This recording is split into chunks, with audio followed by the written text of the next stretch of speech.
And so we built these partnerships with researchers and private companies who will reach out to us and say, we've got a school district in this county where we're seeing an intrusion an hour ago. If y'all can get there quickly, you can make a difference. And we will rapidly give that to our regional team members with not just the fact of the intrusion, but also rich technical details to say, this is the host ID, this is the IP address, these are the credentials. If you take this concrete step right now, you can prevent harm. And we've done over 400 of these notifications this calendar year alone, which are events where we've actively prevented a ransomware group from achieving their objectives. Now, we know that's only a slice of the overall problem, but we're really excited for these sort of programs, which complement just our broader guidance and assessments to actually help harden the environment against these actors and increase their marginal cost a bit for targeting U.S. networks. I'm Bryan Cunningham. And I'm David Kris, and this is the Lawfare Podcast, July 10th, 2023. Eric Goldstein is the Executive Assistant Director for Cybersecurity of the U.S. Cybersecurity and Infrastructure Security Agency, having served previously as Global Head of Cybersecurity Policy, Strategy, and Regulation at Goldman Sachs, where he led development of the firm's cybersecurity risk management program and in cybersecurity positions in DHS, as well as practicing cybersecurity law in the private sector. We talk all things cybersecurity with Eric, including the U.S. National Cybersecurity Strategy, and of course our favorite topic, U.S. government cyber lanes in the road. Eric also discusses ransomware and what it's like for a lawyer to serve in an operational position. It's the Lawfare Podcast, July 10th. Eric Goldstein of DHS on all matters cyber. You are the Executive Assistant Director for Cybersecurity at our country's lead cybersecurity agency. Sounds like you're close to the action at CISA. How did you get there, and how are you enjoying it? Thanks so much, Ron and David. Let me just say at the outset, it is an absolute privilege to be on the podcast. I am a longtime fan and listener, and so just wonderful to be with you both. And yes, every day is an adventure at CISA and in cybersecurity. I've had the privilege to be in this role now for little over 2.5 years. I came to this role from the financial sector, where I spent a few years at Goldman Sachs, leading a portion the global security program there. But before that, I was at CISA's precursor agency, the poorly named National Protection and Programs Directorate within DHS. But that's given me a really wonderful experience, both in how cybersecurity looks from the public and private sectors, how far our agency has come over the past few years, and frankly, how much work we have yet to do. Well, there's certainly a lot of activity. David and I are on record as being very complimentary of the new-ish national cyber strategy. We covered it in depth, as you know, with your boss. But now it's 3 months old, and how goes the implementation? It is really, I think, as you've noted on the podcast, as well as in the pages of the blog, a really exciting and unusual strategy. And that's because it really does reflect a shift in how we approach cybersecurity in this country, which I think is unique. A lot of strategies are a list of things that are good to do, a list of principles that reflect continuity. And this strategy really does reflect a qualitative change. And I think a lot of that work was coalescing even before the strategy was issued.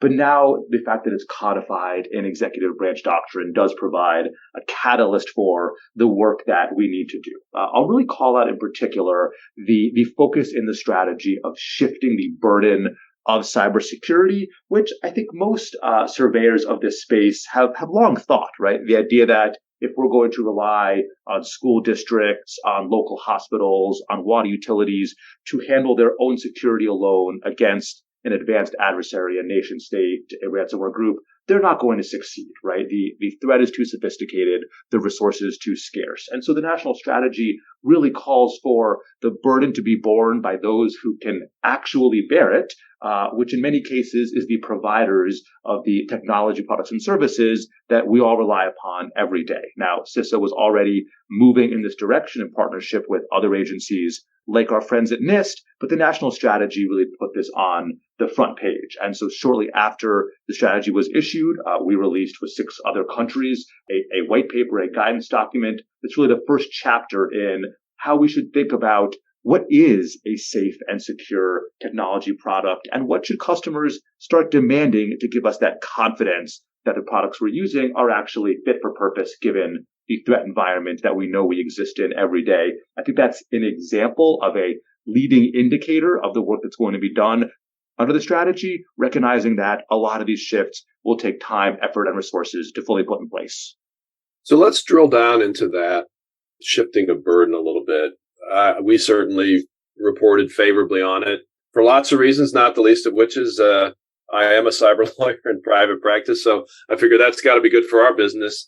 But as a kind of, we asked Jen this, I think, but since you're also a lawyer, recovering once in future, however you want to put it, how do you operationalize this burden shift? In other words, I know the strategy prefers persuasion, economic and otherwise, versus regulation, but are we talking about potentially, model laws to shift the burden of proof in cyber cases? How are you going to actually shift the burden? Yeah, it's a really important and exciting question. And the strategy, of course, forecasts potential future shifts in liability regimes, potential future shifts in regulation. But our view at CISA, not being a regulatory agency in cybersecurity, we don't have to wait. And one of the really exciting outputs from the work that we've done over the past few months, including our white paper released in April, is when we've spoken to security and business leaders at major technology companies, they all say, we agree. We want to provide products that are safe and secure by design and default. When we talk to leaders at major enterprises across sectors, finance, energy, retail, what have you, they all say, we want to buy products that are safe and secure by design and default. And so we think that there are market mechanisms that we can employ here that are going to bridge what we see as a bit of a gap today between technology providers and their customers to be able to say, here's what we agree on are the characteristics of a product that is, again, safe and secure by design and default. Let's get some agreement, whether nationally or sectorally, on what that looks like. And then let's build in those market incentives to say tech providers can meet their customers where they want to be, and customers can send that market demand signal to drive investment towards more secure, reliable, and trusted products. And we think that today we can make progress there, even absent any future changes in legal regimes that may occur, because we don't think that the supply and demand side here are too far apart. We think that what's really missing is that clarity, that consensus of what is a secure product and how do we know what to ask for. So, Eric, feel free to be as, specific and name names for, companies or entities that are playing nicely with you and those that are digging in their heels. But not really expecting that. But is it fair to say that your efforts here are aimed more at the long tail of the market because the major providers, the ones we can all think about in the cloud services and communication space, are basically already doing pretty well? Or is that not quite right and it's actually a more broad push on your part?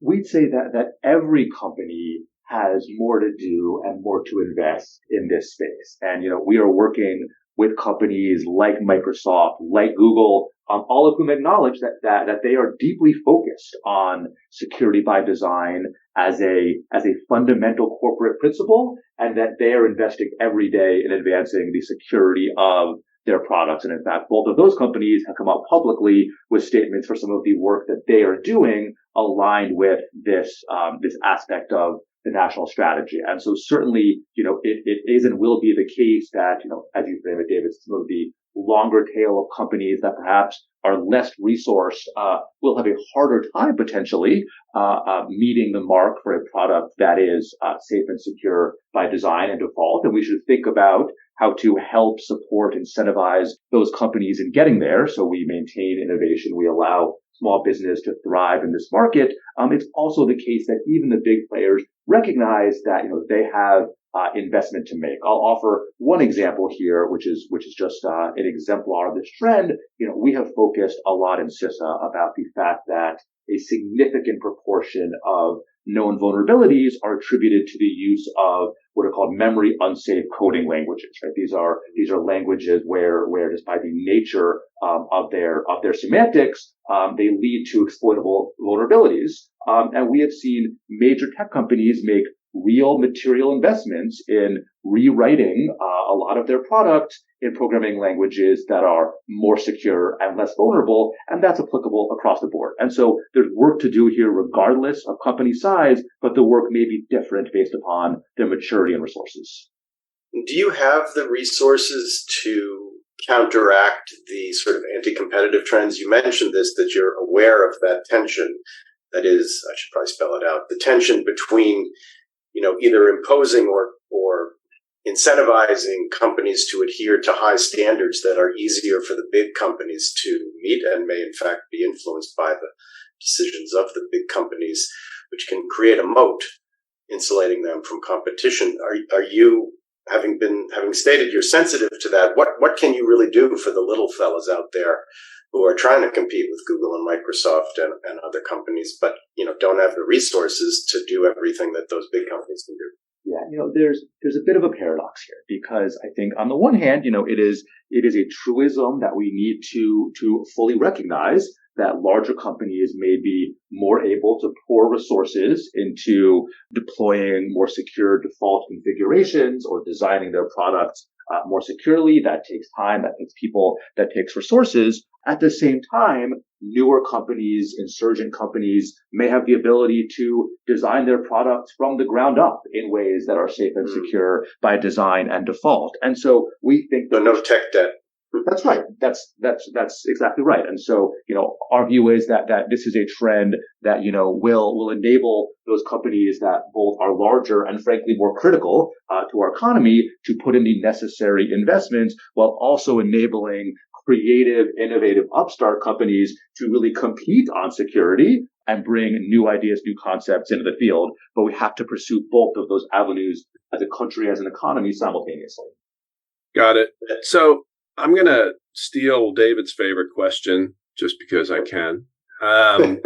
Part of the strategy's purpose, the national cyber strategy's purpose, it seems to us at least, along with other recent legislation and potential executive orders, is to help the U.S. government sort out the lanes in the road for U.S. cybersecurity. So how's that going? And I guess specifically, Eric, since you've been with CISA since CISA existed in a way, how do you see the lanes evolving since your prior stint in government? Yeah, it has never been better, and it has come in an extraordinary way. And I think that there is extraordinary collaboration between CISA and our partner agencies, whether FBI, NSA, U.S. Cyber Command, the Sector Risk Management agencies. And there's also, I think, increasing consensus about the role of CISA as the lead civilian cybersecurity agency and as a provider of expertise, of resources, of capacity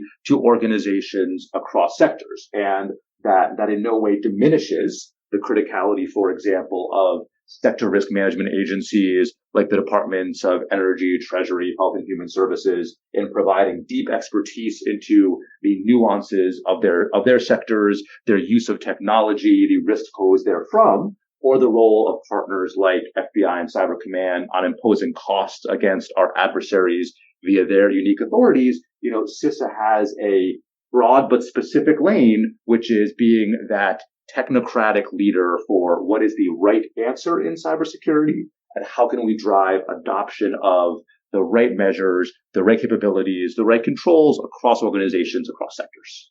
David, you want to drill down into that anymore? Well, I guess I'm just curious, how are all the personalities? And Eric, I'm not trying to end your career or anything here. So, again, feel free to, say something bland. But unity of effort, across this very complicated, multi-siloed cyber hydra here. is everybody increasingly getting along better because there's increasing understanding about and maybe acceptance of who's supposed to do what? You painted a pretty rosy picture, but there's inevitable friction. The interagency is a known pit of vipers, even at the best of times. So, I mean, is it really getting better? Is it really functioning well? Where are the points of friction, or if any, that you think still need to be, sanded down or smoothed out? I'd say if it's a pit of vipers at this point, they're largely defanged. By and large, you heard here first, folks. Interagency friction vipers solved. What I would say is there has been coincident maturation across the agencies in this space, such that operationally, when an incident happens, there's a new vulnerability, there's a new intrusion campaign, there's a new threat actor, largely our operational teams at FBI, NSA, Cyber Command, we know our roles, we go to work.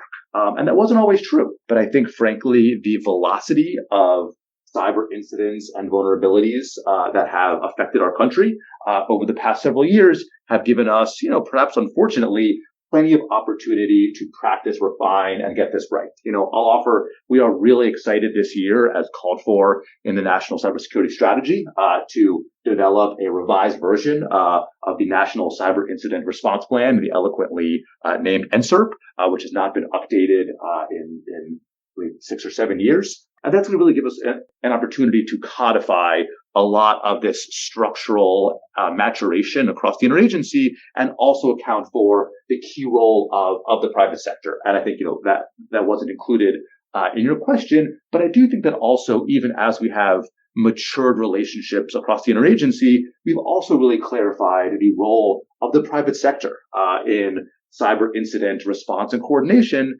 because of course we know, as both of you do from your work in prior practice, most cyber incidents are managed, coordinated, and handled by the private sector. The victim will bring in outside counsel. The victim will bring in a third-party incident response firm and manage the incident in accordance with their requirements as an enterprise, and that's fine, right? What we need to enable is that information sharing and collaboration such that federal agencies are benefiting from the tactics, the indicators, the lessons learned from those intrusions, so we can help others. And we've made a lot of progress there over the past several years.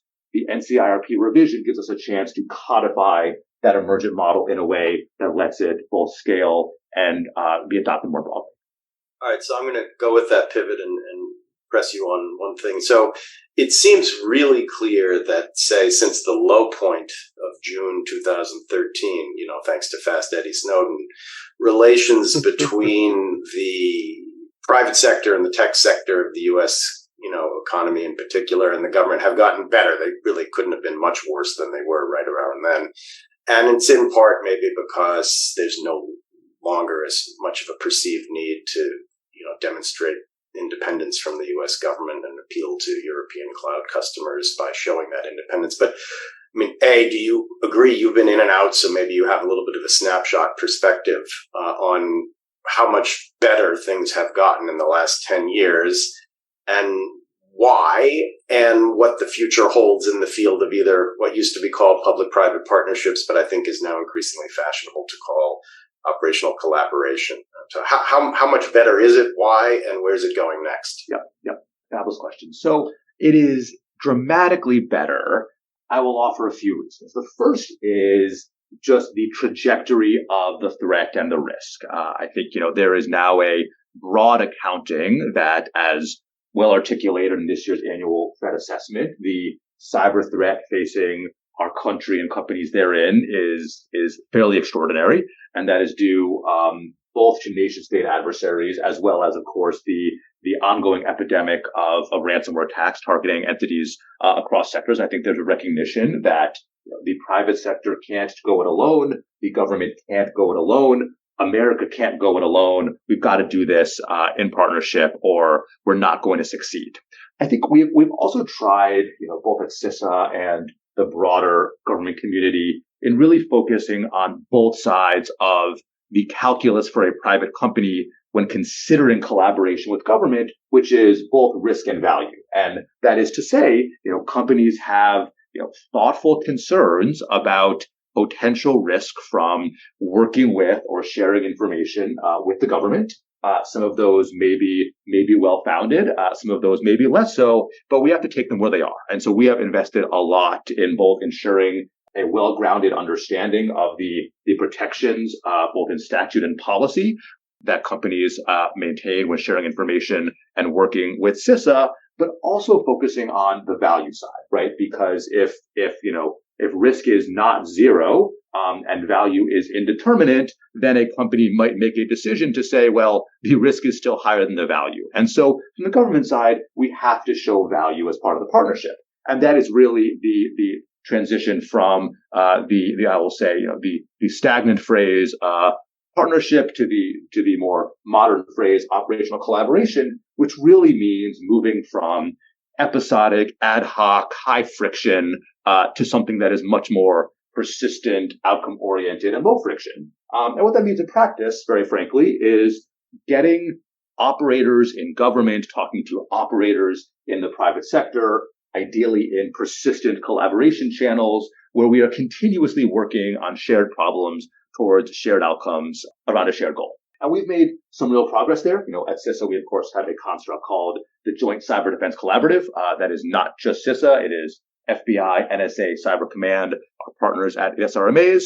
And at this point, over 140 companies across sectors, as well as our international search partners. And we think the model's maturing, the model's evolving, but it's the right model because it enables us to both show value even as we try to maintain an understanding of limited risks. Let's talk a little bit more about the Joint Cyber Defense Collaborative, Eric.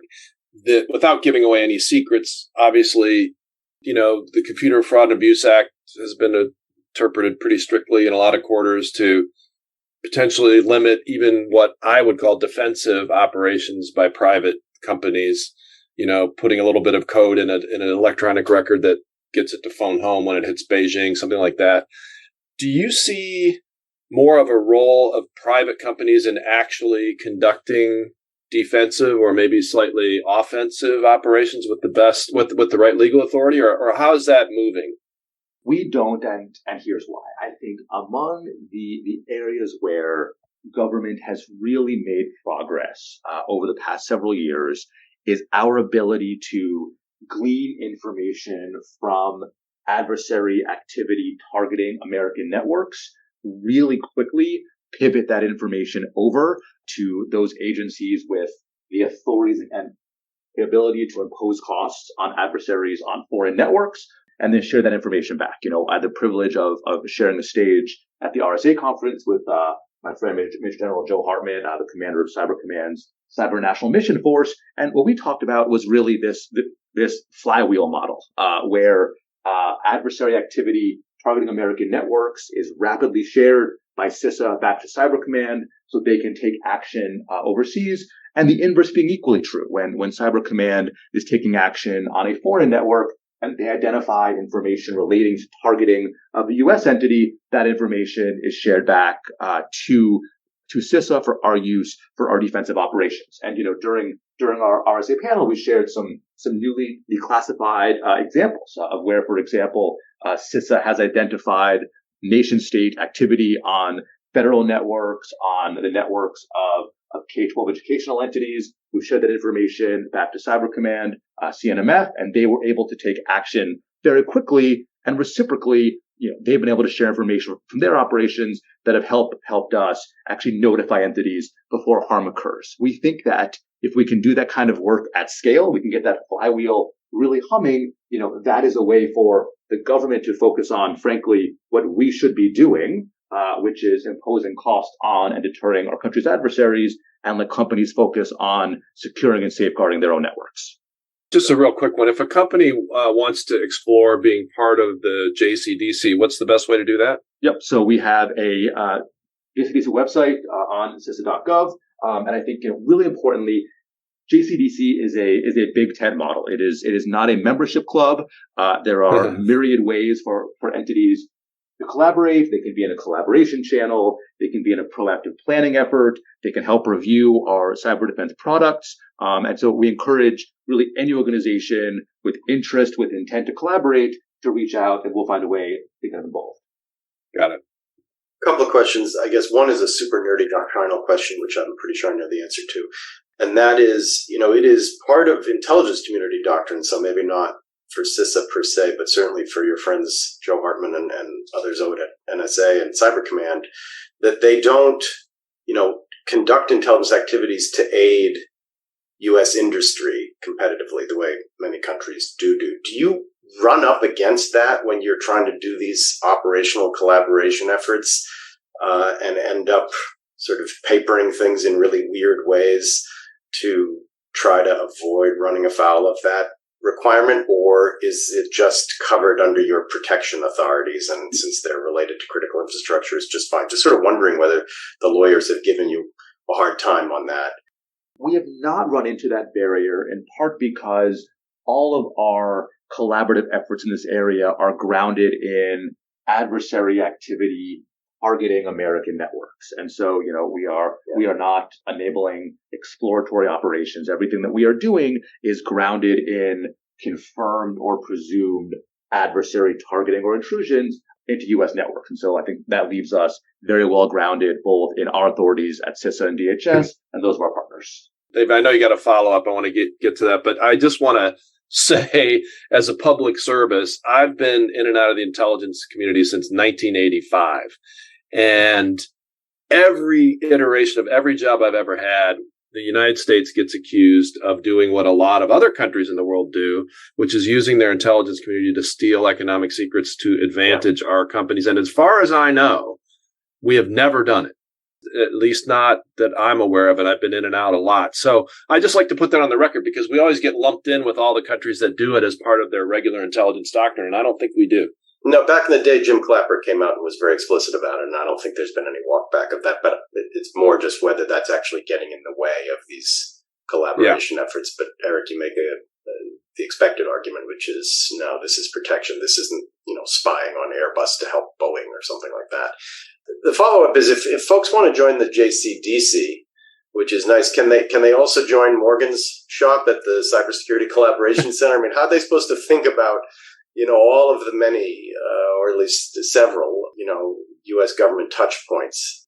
Can they join all the clubs, or should they just come to you and you'll tell them where else to go? Or how does a company approach that? Absolutely. So, our partners at NSA's Cyber Collaboration Center are critical partners in our efforts. Rob Joyce is an extraordinary partner to our mission here at CISA, and I think we are jointly committed to our shared success. CISA, of course, has an inherently cross-sectoral mission. And so really every organization across our critical sectors, we want to work with. But that does not mean that those organizations should not also be working with and collaborating with their relevant SRMAs. And so, of course, our friends at NSA as the SRMA for the defense industrial base sector, as expected, they have deep relationships and partnerships with those DIB companies, including through Morgan's team at the Cyber Collaboration Center. And we support, enable, and want to catalyze that. And we have team members who are embedded with the team at NSA. The reciprocal is true here. And so, in general, our goal is to enable more collaboration, not less, but also to ensure that there's no wrong door. And so at JCDC, at CISA, we are glad to be that front door, that catalyst for cross-sectoral collaboration. If there's a company that is more comfortable going first to their SRMA, we support that as well. Right now, the problem is that there isn't enough collaboration, that there are too many companies that are not engaged with the government. And so whatever we can do to open all the doors and drive that collaboration, we'll figure out inside government how to affect the dots. Okay. And that's true even with the sort of somewhat enlarged concept of DIB as the sector. Is that right? Defense industrial base, for our listeners that aren't familiar with that term. I mean, if you take a broad cut at DIB, it starts to overlap substantially. So you get some sector overlap potentially, but that's not proving to be too challenging for you. It isn't.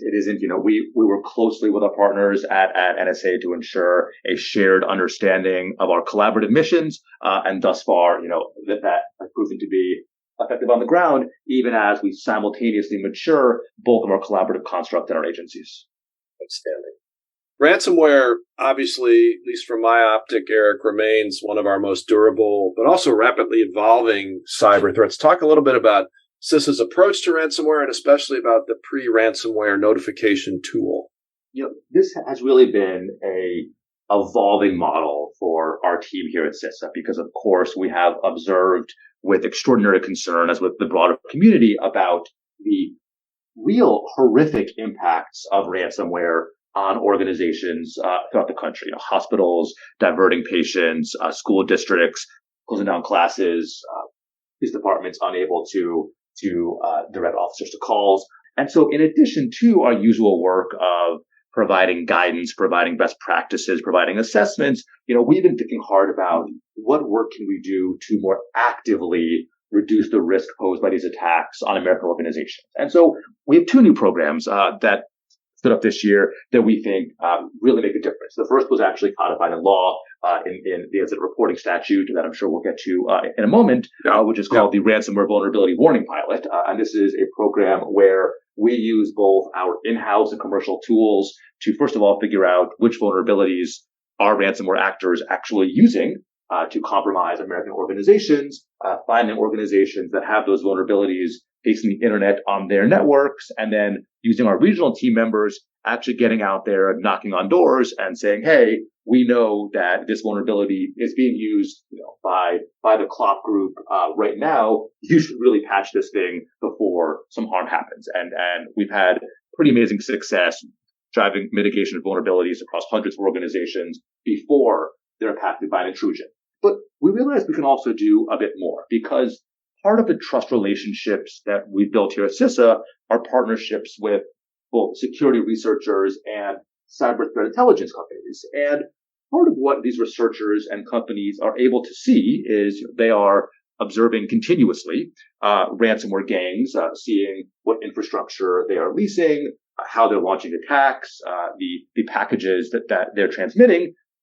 And sometimes they're able to see that there's been a presumed ransomware group that has compromised an American organization, but we know that there's a window where often the ransomware actor will root around the network looking for the high value asset that they want to encrypt or steal and hold for ransom. And if we can get to these organizations during that window when they've already had an intrusion, but damage hasn't yet occurred, we're able to actually drive mitigation before the damaging event happens. And so we built these partnerships with researchers and private companies who will reach out to us and say, we've got a school district in this county where we're seeing an intrusion an hour ago. If y'all can get there quickly, you can make a difference. And we will rapidly give that to our regional team members with not just the fact of the intrusion, but also rich technical details to say, this is the host ID, this is the IP address, these are the credentials. If you take this concrete step right now, you can prevent harm. And we've done over 400 of these notifications this calendar year alone, which are events where we've actively prevented a ransomware group from achieving their objectives. Now, we know that's only a slice of the overall problem, but we're really excited for these sort of programs, which complement just our broader guidance and assessments to actually help harden the environment against these actors and increase their marginal cost a bit for targeting U.S. networks. Excellent. So you mentioned or you referred at least to the new Cyber Incident Reporting for Critical Infrastructure Act of 2022, which I guess one pronounces CIRCIA. To many of us, the degree of progress on new laws and regulations around cyber has been pretty surprising given our fiercely divided government these days. How is CISA looking at that statute and how are you working to implement it? Yeah, it is a really exciting law because it reflects the maturation of CISA as a national and indeed global cyber defense agency, but also the fact that our ability to be effective in that job is predicated on data. And so, why is CIRCIA, as we do indeed call it, so important, right? CIRCIA is going to enable us to fill three critical functions. The first is to render aid, right? We know that there's, of course, no obligation for a victim organization to avail themselves of government help, but we sure as heck want to offer it. And we have the ability to provide incident response services, threat hunting services. And so the first goal is to make sure that if an organization covered by the eventual rule has an incident, we want to offer help, which we hope will expand the breadth of organizations availing themselves of free government support in this space. The second is to be able to rapidly share information about how intrusions are occurring, the infrastructure that adversaries are using, the indicators of compromise, because we know that still today, there are way too many intrusions that are perpetrated using the same tactics, techniques, and procedures, the same infrastructure, the same indicators of compromise. And if we can get a generalizable data set of what adversaries are using and share it quickly, we think that that is going to blunt the ability of our adversaries to reuse the same techniques, the same infrastructure, time and again increase their marginal costs for targeting entities in our country. But third, and strategically, maybe most excitingly, one of the gaps we have today as a cybersecurity community is that we have a hard time saying with scientific certainty why breaches happen. Even if we know the initial vector was phishing, for example, we very rarely understand with great fidelity the specific steps that the adversary took to achieve their goals, the specific security controls that were missing, failed, or circumvented, perhaps the product weaknesses that were circumvented or exploited as part of the intrusion, and therefore our ability with scientific certitude to be able to say, these are the most important controls to invest in. These are the most important product security features or design principles to adopt is limited. With the data set that we hope to gain with CERCIA reporting, we will be able to say with much more confidence to enterprises across the country, if you invest in these 5 security measures first, you will address the preponderance of attacks in the real world. We can say to product vendors, if you invest in these 3 design principles and these 2 default controls, you'll be able to address the preponderance of intrusions that we see happening in the real world. We can do that today, but we don't have the scientific rigor of other disciplines that can make such recommendations based upon a generalizable data set. And so we think it's really a game changer for national, even global cybersecurity, assuming we are able to get that sort of rich data that we need to achieve those goals.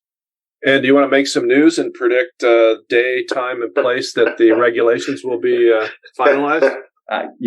Congress gave us a timeline. We will meet or you will meet or exceed it. Right, exactly. Thank you, sir. That is fair. I do have one more question about CERCIA, but I have to note that I know you're excited about it, but my favorite named federal statute still remains FIFRA, the Federal Infanticide, Fungicide, and Rodenticide Act. And please don't ask me how I know of that law's existence. Thank you for that tidbit of trivia. Listeners, please email Bryan with your congratulations. Eric, how about all the sector-specific requirements that are imposed outside of CERCIA, within SEC or energy or banking or whatever? Those are sort of springing up, it seems, organically, often using pre-existing authorities that the oversight agencies have. Does there need to be, the way NSTAC recommended? Should there be? Are you going to do a rationalizing effort to sort of smooth those out, deconflict them? And also, are you going to try to get your hands on all the data that comes in under those authorities? Yep. So the CERCIA statute created a body called the Cyber Incident Reporting Council, the CIRC, everything needs an acronym in government, that brings together the heads of all of the different agencies that maintain incident reporting requirements across sectors, including both executive branch regulators as well as independent regulators like the SEC, et cetera. We are working with those agencies to promote rationalization and harmonization where possible. The CERCIA statute, of course, also provides the ability and indeed the requirement for CISA to attempt to enter into agreements with regulators that impose such requirements in the interest of catalyzing a model where those regulators would enable reporting under their regimes to be routed through and by CISA to enable harmonization and consolidation where possible. Now, of course, those agencies maintain autonomy in the drafting and promulgation of their own regulations. But we anticipate that the value proposition of increasing harmonization, increasing rationalization will be self-evident. It of course bears noting that those other regulations may have different purposes, different intent, than those that I just outlined for CERCIA, but certainly we anticipate in the time running up to publication of the final rule, there will be great work being done to advance harmonization across regulators and across sectors. I think we would be remiss, Eric, if we didn't allow you to address or ask you to address the concern a lot of companies may have about the security and confidentiality and use of information reported under CERCIA. Do you have some thoughts on that? We are deeply attuned to those concerns. We are an agency where we benefit from many of our senior leaders having spent time in the private sector. Certainly in my case, and of course also our director came from the financial sector and is deeply attuned to these concerns. And so, we want to recognize those concerns and we want to address them in a transparent way. I think Congress has provided robust protections both in CERCIA and the precursor information sharing law CISA 2015 to provide confidence that information shared with CISA will not be shared under FOIA, under state sunshine laws, for purposes of regulation, et cetera. But also, we need to give confidence that information shared with us is going to be stored securely and used as promised. I think one advantage of the lengthy timeline that Congress required for a promulgation of the CERCIA final rule is it is giving us time to ensure that we are building, testing, and maintaining the systems to ingest, analyze, and store CERCIA data, both to derive maximum value and to adhere to these sort of security and privacy requirements that our partners in industry would expect. And Congress has appropriately been generous in providing us with the resources to build out, maintain, and test those systems. And we expect that support to continue. But certainly our goal will be to be fully transparent with the private sector so that they are confident that the information that they're sharing with us will be used to add value in an appropriately secure and privacy protective way. So this is my little pet question. David and I have both been in legal roles in the government and in management roles in the government. And I'm always curious, as a lawyer and having practiced in a number of different roles around cyber, now you're in an operational management position. What are the differences in roles? And also, how would you advise young lawyers, of which Lawfare has a lot of listeners, interested in getting into not only cybersecurity law, but also government service or corporate security management? Such a wonderful question. I have really benefited throughout my career, as I know both of you have as well, from looking at the same problem from different angles. And I think having that diversity of perspective just makes one more effective as a leader, as a manager, as a problem solver. Right now, this is the best role that I've had in my career. It might be the best role that I will ever have, in part because I have the privilege to build and lead an absolutely extraordinary team and also work with brilliant partners both within government and in the private sector, but also some of the experience that I gained in the private sector working as an attorney, gives me the ability in some cases to look at problems a bit differently and offer perhaps a unique perspective. And so, I think my advice to those seeking opportunities in the field is to look for unconventional paths, look for ways to view the problem a bit differently, because even though it is often disconcerting to look at the problem askew at first, that unique perspective, I think, almost inevitably yields real value later on.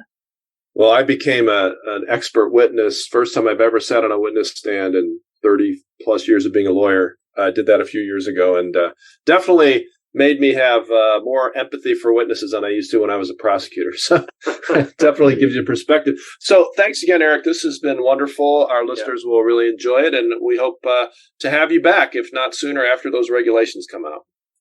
Thanks again for all you both do. Thanks to the whole Lawfare team. It is truly a gift to the security community, and it's a privilege to join you both. The Lawfare podcast is produced in cooperation with the Brookings Institution. You can get ad-free versions of this and other Lawfare podcasts by becoming a Lawfare Material supporter at patreon.com/Lawfare. You'll get access to special events and other content available only to our supporters. Please rate and review us wherever you get your podcasts. Look out for our other podcasts, including Rational Security, Chatter, Allies, and The Aftermath, our latest Lawfare podcast series on the government's response to January 6th, podcast is edited by Jen Patja Howell, and your audio engineer for this episode was Ian Enright of Goat Rodeo. Our music was performed by Sophia Yan. As always, thanks for listening.